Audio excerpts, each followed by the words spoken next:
All right, ready to dive deep into this one. How to Win Friends and Influence People by Dale Carnegie.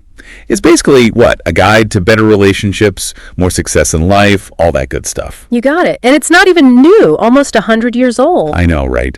Makes you wonder why we're all still struggling with this stuff. Human nature, I guess. But that's why Carnegie's book is so relevant even today. So what's the first big idea that Carnegie hits us with? Well, he kicks things off with something that might surprise you. Don't criticize, don't condemn, don't complain. Really? But how are people supposed to improve if we don't point out their flaws? That's what I thought too, but Carnegie makes a strong case that criticism often backfires. Think about it. When someone criticizes you, how do you usually react? Yeah, not well. Exactly. It makes us defensive, right? It shuts down communication instead of opening it up. So instead of trying to change other people, Carnegie's saying we should focus on Ourselves. Our own improvement. He actually uses a pretty dramatic example to illustrate this. The story of Two Gun Crowley. Oh yeah, that infamous gangster. Even when he was cornered by the police, Crowley wrote a letter claiming he was innocent, the victim. He just couldn't see himself as being in the wrong. It's kind of like that even in everyday life. We blame our coworkers or the traffic or whoever instead of taking responsibility for our own stuff. It's easier, right? But Carnegie argues that focusing on self-improvement is far more productive, less risky too. Trying to change others, well, that's usually a recipe for frustration. And there's that story about Abraham Lincoln. He was furious with General Meade after a military mistake. Oh, I remember that one. He even drafted this angry letter, but then wisely decided not to send it. Realized that just venting wouldn't actually accomplish anything positive. Much better to focus on understanding the situation and finding a way to move forward. Okay, so we've established that criticism isn't the way to go. What does Carnegie suggest we do instead? He's big on genuine appreciation. You mean like saying thank you and stuff? More than that, it's about sincere expressions of gratitude, admiration, even for the small things. Like noticing when someone's put in extra effort. Or remembering someone's birthday. Exactly. Those small gestures can have a big impact. It's funny, it reminds me of how I got those interviews with all those famous authors I wanted to talk to. Oh yeah, how'd you pull that off? I think it was because I genuinely admired their work, you know? And I made sure to express that in my emails. I wasn't some big-time journalist, but they were really receptive. You see, it's about focusing on what you genuinely appreciate and expressing that sincerely. It makes people feel valued. Makes sense. So, being a good listener and all that. But what about when you actually need someone to do something specific? Like, how do you influence their actions? Carnegie says there's only one way to get anyone to do anything. Make them want to do it. Sounds easier said than done. It is. And it all starts with understanding what the other person wants. He has this great story about Emerson trying to get a calf into the barn. Oh, I think I've heard this one. Emerson and his son, they're pushing and pulling, the calf's digging in its heels. No one's happy. They're so focused on what they want, they completely miss the calf's perspective. Damn, then. The housemaid comes along, figures out the calf wants to suck on her finger, and she just gently leads it right into the barn. Okay, cute story, but what's the lesson here? Sometimes we need to shift our focus. It's not about what we want, it's about what the other person wants. Whether it's a stubborn kid or a tough client, the key is understanding their motivation. Right. So instead of pushing our own agenda, we need to think about how our requests align with their interests. Show them how it benefits them. You can lead a horse to water, but you can't make it drink. But you can make the water look pretty appealing. Exactly. Now, you mentioned you used to love a good debate. Oh yeah, I used to think winning an argument was the ultimate goal. But you've learned that's not really how it works, right? Experience taught me that. Arguments rarely change anyone's mind. Mostly they just leave everyone feeling bad. Carnegie agrees with you on that one. He says the best way to win an argument is to not have one at all. You got it. Doesn't mean we should just agree with everything, but it does mean approaching disagreements with a different mindset. So what's the alternative? If we shouldn't try to prove the other person wrong. Admit when you're wrong, quickly, emphatically. It's incredibly disarming. That takes guts. It does. But Carnegie tells a story about a sales rep who turned angry customers into loyal ones by doing just that. He expressed empathy, admitted company errors, and focused on finding solutions. That's impressive. Turned a disaster into a win. And remember that passage from James Harvey Robinson that Carnegie quotes? The one about how we're all just trying to justify our own opinions, even when we think we're being logical. Exactly. It highlights how much of our thinking is driven by emotion, not pure reason. Makes you think twice about how you approach disagreements, that's for sure. Instead of trying to win, the goal should be finding common ground, understanding the other person's perspective. So it's more about building a bridge than scoring points. Okay, I'm starting to see a pattern here. But I'm curious, what does Carnegie have to say about leadership? Well, he stresses the importance of starting with praise, even when you're about to address a problem. Just like Lincoln did with General Hooker in that letter. Instead of jumping straight into criticism, he began by praising Hooker's skills. Smart move. It softened the blow and made Hooker more open to feedback. And you told me a story about your uncle, the one who landed a huge contract with that notoriously difficult client. Oh, yeah. My uncle knew this client was tough, so instead of launching into a sales pitch, he started by praising the client's factory, all his inventions. You focused on the positives, made the client feel good. It worked. The client felt valued, and the deal went through. So leading with praise, even with difficult people, can make all the difference. Okay, what other leadership insights does Carnegie offer? He talks about tapping into the human need to feel important. Everyone wants to feel like their contributions matter. It's like that story about the kid who refused to eat his vegetables until his dad explained how it'd make him strong enough to fight a bully. Perfect example. Connect the action to a sense of purpose, and boom, behavior changes. And then there's the story of the shy student who was struggling until her teacher put her in the advanced group. Gave her a chance to shine, and she blossomed. It's amazing what a little recognition and opportunity can do. So making people feel valued, capable, that's crucial for good leadership. Anything else? Carnegie also talks about the power of giving people a good reputation to live up to. He has this story about a charwoman whose work transformed after her boss gave her a note of appreciation and some flexibility. Wow, so just a little encouragement and trust can really impact someone's performance. Reminds me of those dance instructors I used to have. How so? One instructor would always praise me, tell me I was a natural-born dancer, even though I was anything but. But you probably worked harder because of it. I did. I wanted to live up to that expectation. Funny how encouragement works. And to wrap this up, Carnegie highlights how challenges can motivate people to achieve more than they thought possible. Oh, right, like with Charles Schwab in that steel mill story. Remember how he boosted production just by writing the day shift's output on the factory floor? It sparked a competition. Everyone wanted to do better. Like turning work into a game? And you connected that to the story of Lewis Laws, the warden at Sing Sing prison. A tough job, but the challenge and the chance to make a real difference inspired him to step up. So challenges, when presented in the right way, can bring out the best in people. That's Carnegie in a nutshell. I'm picking up on something here. It's not about tricks or manipulating people, is it? You're right on the money. Carnegie's all about sincerity, building those positive relationships, win-win situations where everyone feels good. Okay, let's dig into some more of these techniques. We've got the whole no criticizing thing and showing appreciation, but what else should we keep in mind? One that jumps out is be genuinely interested in other people. Carnegie says being a good listener is one of the best ways to get people to like you. Sounds simple, but... Yeah, how many of us really listen with the intention of actually understanding, not just waiting for our turn to talk? Exactly. Distractions everywhere these days, easy to get caught up in our own heads. But when we make that effort to really listen, it shows respect, right? It says, I value what you have to say. Carnegie even suggests encouraging others to talk about themselves. Most people love to do that anyway, right? It's true. Give them a chance to share their passions, their stories. That's where the connection happens. He tells this funny story about how he once spent a whole evening talking to a botanist. Barely said a word himself. The botanist later praised him as a brilliant conversationalist. Sometimes the best conversations are the ones where we do more listening than talking. And didn't you tell me a story about a sales rep who landed a big order by talking about the buyer's hobbies? Oh yeah, that was classic Carnegie. Instead of the usual sales pitch, this rep connected with the buyer on a personal level. Found out they both loved antique cars.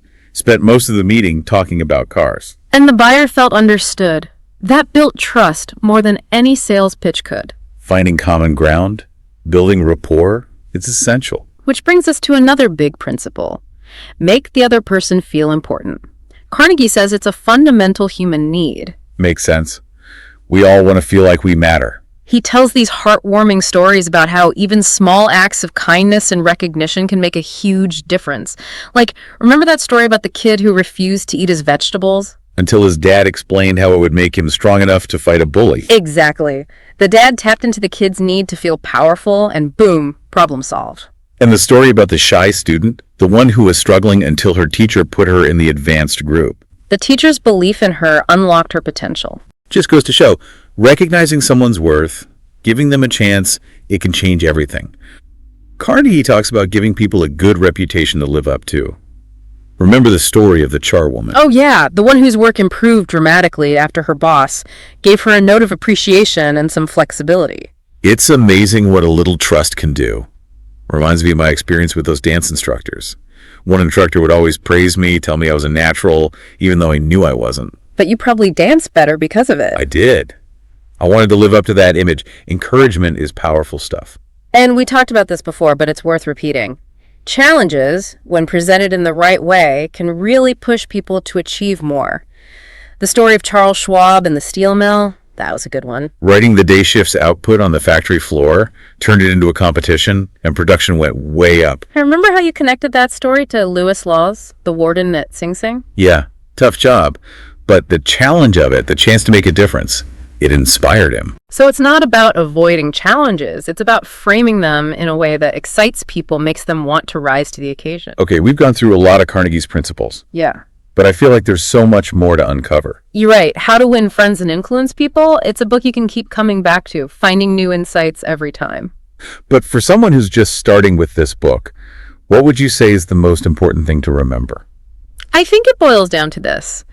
Success, whether it's in our careers, our relationships, even our own happiness, it depends on understanding human nature and working with it. Not trying to force people into a box, but understanding their needs, their desires, and finding ways to work together. Exactly. It's not about manipulation. It's about connection, empathy, respect. And the beauty of it is, these principles are timeless. They work anywhere with anyone. We've covered a lot today, but we've only scratched the surface. So where do we go from here? Well, Carnegie doesn't just give us these principles and say, good luck. He actually provides a framework for putting them into practice. Oh, so there's a structure to the book that helps us apply these ideas. Tell me more. He breaks it down into 3 main sections. First, 6 ways to make people like you. We've already touched on some of those. Showing genuine interest, appreciation, all that. Okay, so building a foundation. What's next? Then, 12 ways to win people to your way of thinking. Things like avoiding arguments, seeing things from their perspective, finding common ground. So persuasion, but done right. Exactly. And finally, 9 ways to change people without arousing resentment. Leading with praise, calling attention to mistakes indirectly, making people happy about doing the things we suggest. That last part sounds tricky. Change is never easy. You're right, but Carnegie has some great strategies for minimizing resistance, making people feel like they're part of the process. Okay, so we have a roadmap.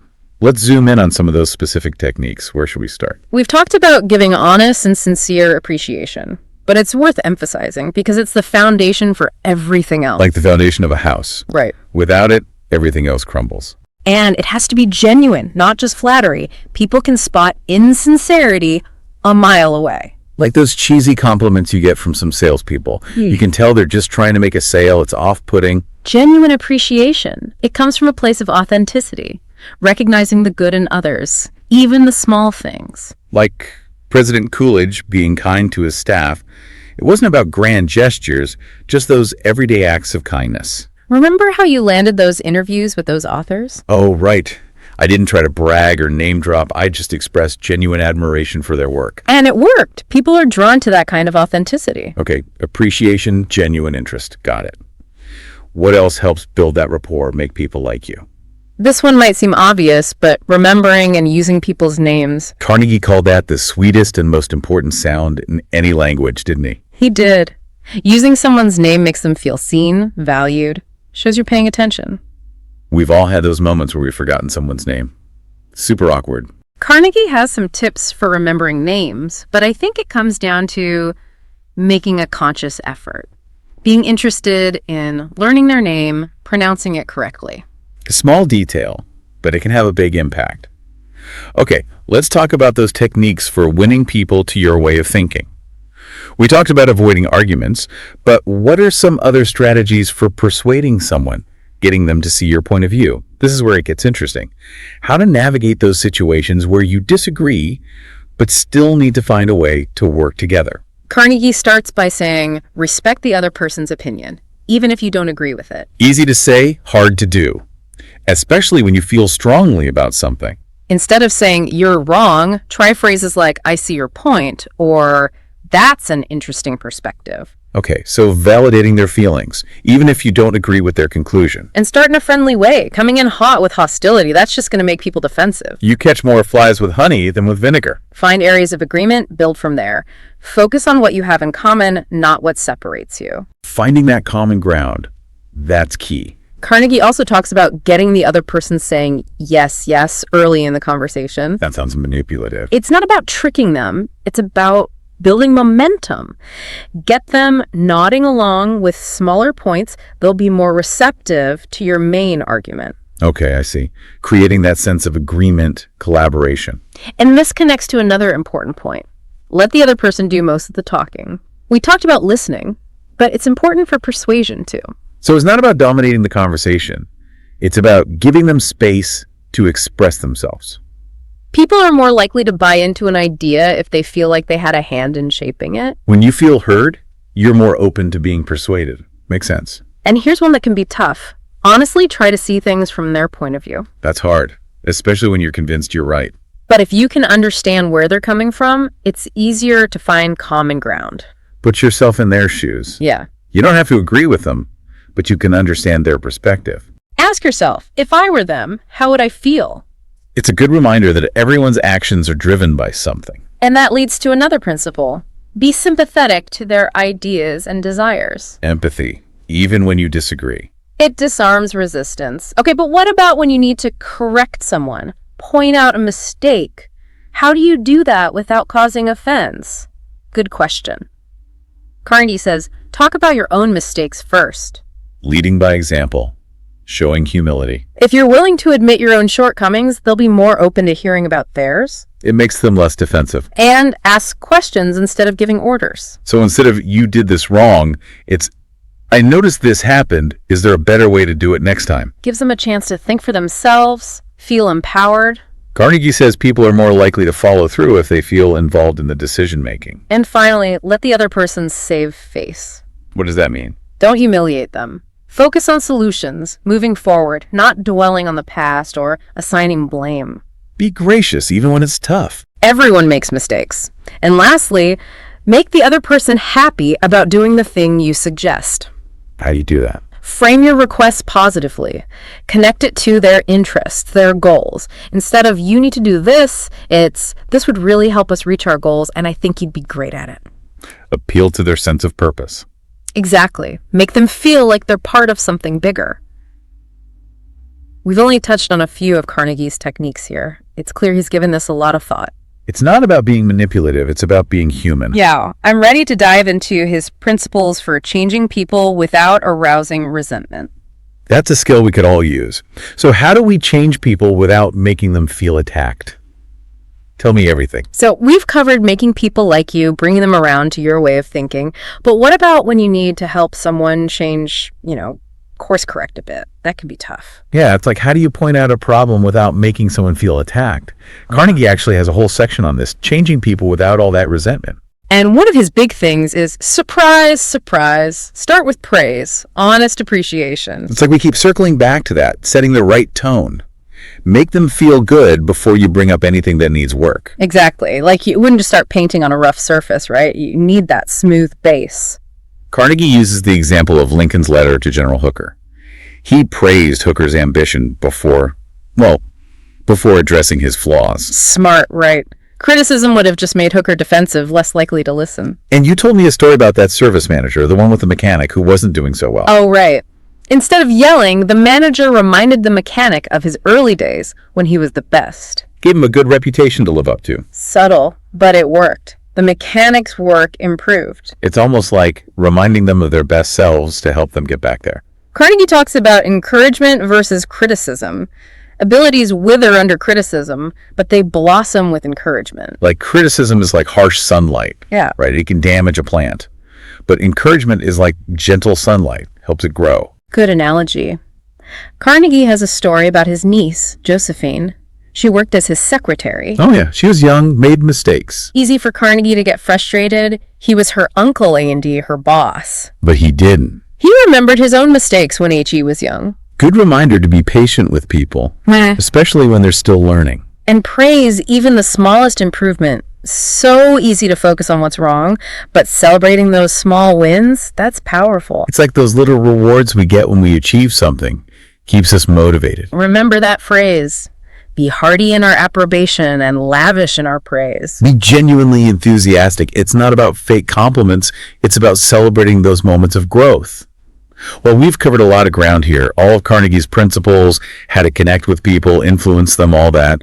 But I feel like we've just scratched the surface. Definitely. How to Win Friends and Influence People. It's a book you can keep coming back to, finding new stuff each time. It's a guide for life, really. So for our listeners, what's the one thing they should take away from all this? I think it's that success, whether it's at work, in our relationships, or just in life, it depends on understanding people. Working with human nature, not against it. Not about tricks, but about connecting, understanding what people need, what they want, and finding ways to work together. Carnegie's principles, they're about building real relationships built on respect, empathy. And the best part, these principles, they're timeless. They work just as well today as they did 100 years ago. They work everywhere, with everyone, whether it's your coworkers, your family, even strangers. We've just started exploring these ideas. So what should our listeners do now? Get a copy of How to Win Friends and Influence People, of course. See for yourself how powerful these principles are. It's a book that keeps on giving. And for our listeners, think about this. If you had to pick one of Carnegie's principles to focus on this week, which one would it be and why? Tell us in the comments. Keep the conversation going. Thanks for joining us on this deep dive. Until next time, keep learning, keep growing, and keep connecting.